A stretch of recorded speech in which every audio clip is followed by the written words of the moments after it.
What's happening, guys? Got a couple more workouts before getting into the travel for heading over to Maine. That's a long trip for me. I don't know, about 9.5 hours total flying, I think. Somewhere in that neighborhood. Maybe it's 7.5 with a 2-hour layover. I don't even know. It's long. It's a long ways away. Crammed into the tight seat and just goobering up my hips and everything. But hey, we'll do the things we need to do to make that better. Taking it easy in the gym, not pushing things really hard, but definitely getting the good work done. All I did on this session here was a little bit of press work to kind of get the shoulder back and feeling a little better, and I did a little bit of back work, and I kind of had a guy come to sign up for the gym, and ended up talking to him for a little while, cut some of my back work short, and so that's all I got. In this session here that we're on right now, I had a pretty decent squat day, I believe it was, and started off the day with just swinging a hammer and carrying a kettlebell. Call this warm-up chop wood, carry water, just kind of mimicking the same type of work that everybody used to have to do in order to survive. I'm just doing it in the gym because I don't need to do this shit to survive. I just do this shit and I love it. But pretty good. Got the everything, got a little bit of light rotation in with swinging the hammers, a little bit of lat work by coming down on the tire like that, slamming it on the tire, and then of course the anti-rotation stuff that you get with carrying a kettlebell like a suitcase carry. So I like it. If you're interested in trying it, it is nothing more than, say, get a sledgehammer, beat a tire with it, and then carry about a 40 to a 50 pound kettlebell, 10 minutes total. Just don't stop. Just keep doing that back and forth, down and back on the gym. Smash the tire for 10 reps until 10 minutes has elapsed. And then jumped out of that into my hip warm-up circuit. Again, this thing is still working, still good. This right hip is not bugging me like it used to, and I am going to keep doing the things I need to do to make it better. Adductor exercises included.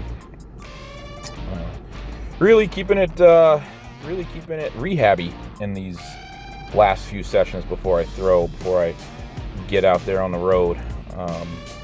The safety squat bar is still the variation. You're going to notice a little bit of a trick I got going on in there too.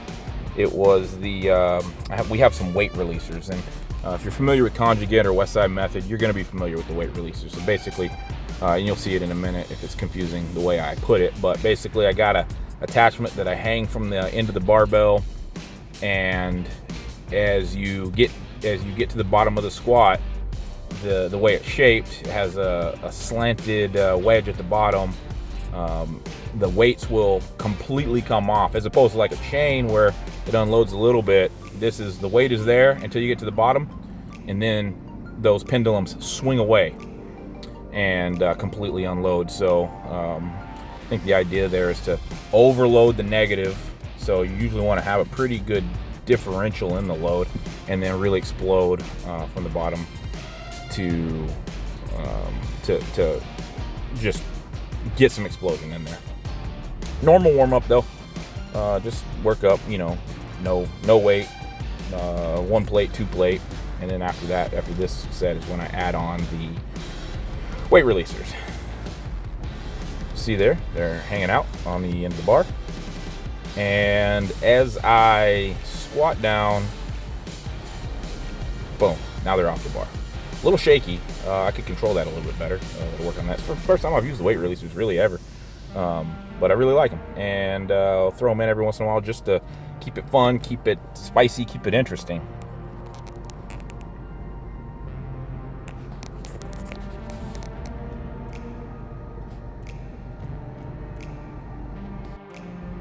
Yeah, though, I'm pretty excited about how everything's feeling though. I feel like legs are nice and springy.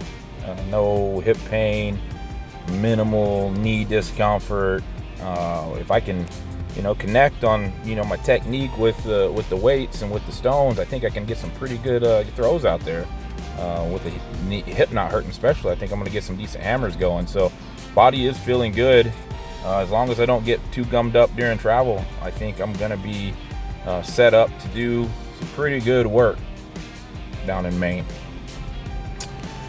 Different day, switching up the day. This is my overhead, or not my overhead day, sorry, upper body day.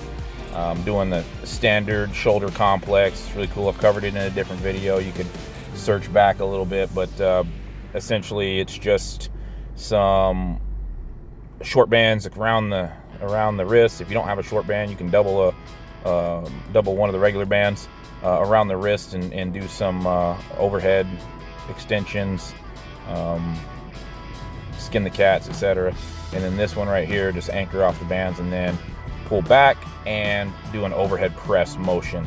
Really just gets a lot of blood pumping into the shoulder girdle. It really feels uncomfortable when you're doing them, but after you're done, you can definitely feel something is working. It gets everything nice and primed. And of course, you got to warm up the triceps for your bench. You got to get the pump on, so that's what these are for. It's very simple, just tricep extensions. Do about 100 reps with a band, and it just gets plenty of blood flow. It makes the elbows feel a little in the game whenever you're done with them. And then just plain old bench.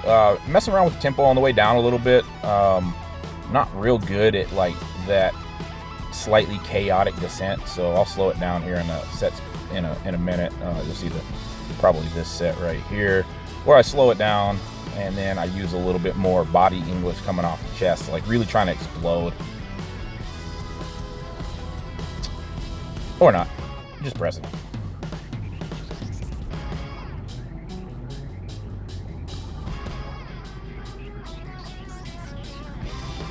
$275, not a heck of a lot of weight, but it was moving smooth. Another thing is my upper body's feeling also pretty strong, pretty powerful, I'll say. Not extremely strong, but very powerful. I'm able to get real good push and keep everything moving pretty smooth. And again, without too much pain. Left shoulder still a little achy at times, but overall, once it gets warmed up, it really gets along with the program. I actually managed to catch some throws style training on video here, and just some stuff with the sandbag in the gym. Pendulum swings, get the feel of it, and then jumped right into some cast and drops. And I did several sets of these, filmed a couple of them. Just typical cast and drop, working that cast, timing of that, and then making sure that I'm pausing after I release the weight, just to kind of simulate like being patient and letting the weight come around. I did do some single turn here, but I did not film, I don't think, any of it. Throwing it into the wall, so you don't get to see that. All right, so that's it, guys. This is about the next to the last one before I get on with the program and get out of here. So until then, later.